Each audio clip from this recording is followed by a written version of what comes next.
I must talk to you. Right now. Now... Okay, honey. What's the problem? Problem number one is, I think there's something funny about that little doll of yours. And problem number two is you. In what way am I a problem? Sweetheart, it's not like you to go off the deep end. Oh, honey, it's just that I've always wanted the very best for you and Tabitha.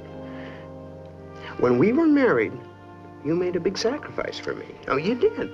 You gave up, you know what? I realize I'm probably overdoing it, but this money is my chance to give you all the things you could have had. Darrin, all the money in the world couldn't buy what we already have. I know that, Sam. Just let me have the joy of overdoing it for a little while. That may be the nicest thing you've ever said to me. Maybe. And it's only the beginning. Huh? A castle in Spain. A chateau in France. The Onassis Island. I wonder if that's for sale. Miss Wilson, we have work to do. Stars. Mother, I insist that you appear before me this minute, or this house will be off limits to you forever. Really, Samantha, I try to be attentive, but you certainly can't blame me for wanting to finish my slalom. Mother, you're not telling me the truth. Honestly, my darling, I was skiing. You know what I mean. It's about Darrin. But I gave you my witch's honor. I love Darrin, and I can tell when he's under a spell. Now, the truth. Is there a spell on those dolls and on Darrin? I wish you'd phrase that question a little differently. I knew it. I knew it. You got someone else to do your dirty work, right? Oh, the burdens of a mother with an ungrateful child. Yeah, Mother. Get on with it. I'll take care of it right away. Oh, dear. Honey, I can say one thing for Mother. She meant well. I guess I should have realized.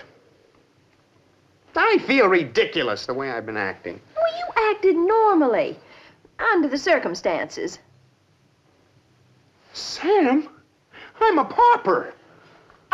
Well, I wouldn't go quite that far. But you will be a little busy the next few days returning gifts. Sam, what can I say? You don't have to say anything. There is a bright side to all this. What's that? I can hardly wait to see Larry's face when he finally finds out how fast the fuzz fad flops.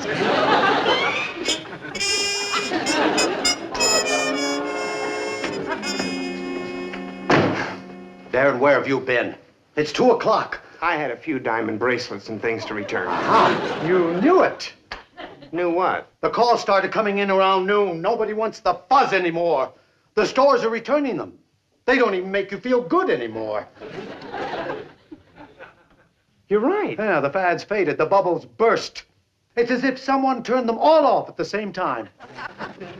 You win some, you lose some. And you were returning the diamonds because you knew it was going to happen.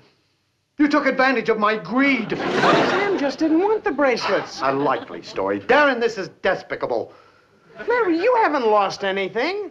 I lost the millions I was going to make. And I lost 10% of all the accounts you handle. You said you were going to give that to me anyway. I just said that to make you miserable.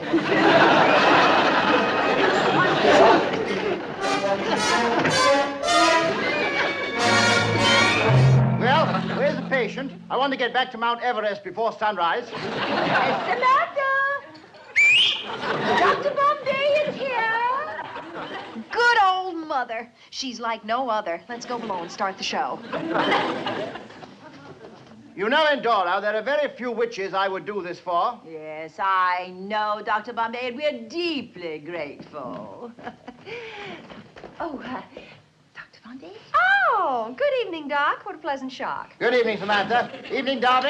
Darwood. Just get on with it. Yes. Well, when Endora told me my potion had failed to work, I graciously volunteered to come and examine you. Well, can you do it in a hurry? In 5 minutes, we have to scurry. Is that your only symptom, talking in rhyme? Yes. Plus emotional distress. Let me examine your elbow. Her elbow? Because it's centrally located. You see, the elbow's connected to the arm bone, and the arm bone's connected to the shoulder bone, and the shoulder bone's connected to the... Forget it.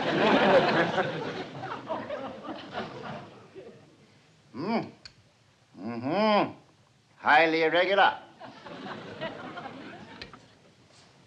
She does not have Venetian verbal virus. She doesn't have verbal virus at all. That's what happens when a layman makes a diagnosis. What does she have? I'll tell you, after I take a look at her with my amber corpuscular evaluator. Which no home should be without.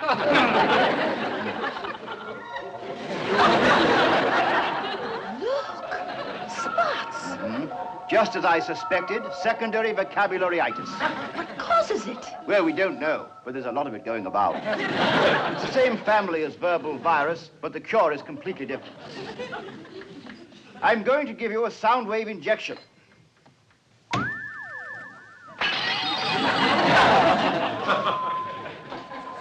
Sorry.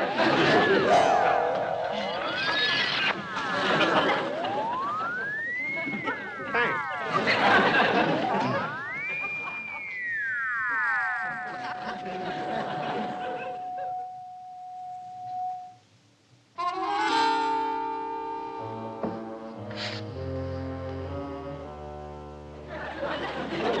Now say something, Samantha. Speak. What should I say? Will my next sentence rhyme?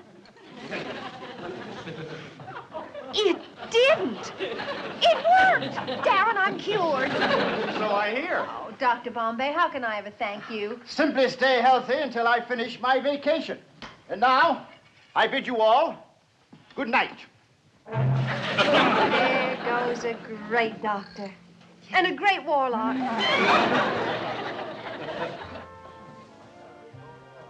I always say, show me an executive with an intelligent wife, and I'll show you an executive you can trust.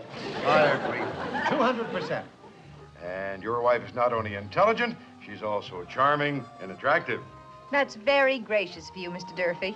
Well, now that we're through with the compliments, what do we want to eat? How about 5 orders of Durfee dog food? Mrs. Stephens, you said that in the spirit of humor. But there's more fact to it than fiction. Durfee's dog food uses only the finest ingredients. Lean, red hunks of pure beef, fortified and enriched with... That reminds me. When do you boys plan to tell me about the new advertising campaign? Oscar, please, don't talk shop. This is a party. She doesn't want to mix business with pleasure. Mr. Durfee, your wife's a treasure. Oh, that's cute. I might as well warn you. I'm going to be hard to convince that there's something more effective than serve Durfee's dog food to Rex and Rover, and their eating troubles will be over. Please, let's change the subject. Where did you get that dress? It was designed by Francois Vale. I bought it on sale. Sam, what's with the rhyming? Who, me? Boop-doop-de-dee. Boop-doop-de-dee? Say, who beside me is hungry? I am. Me too. Fiddly-doo. Sam, will you stop that? Me no can do. Wowdy-woo.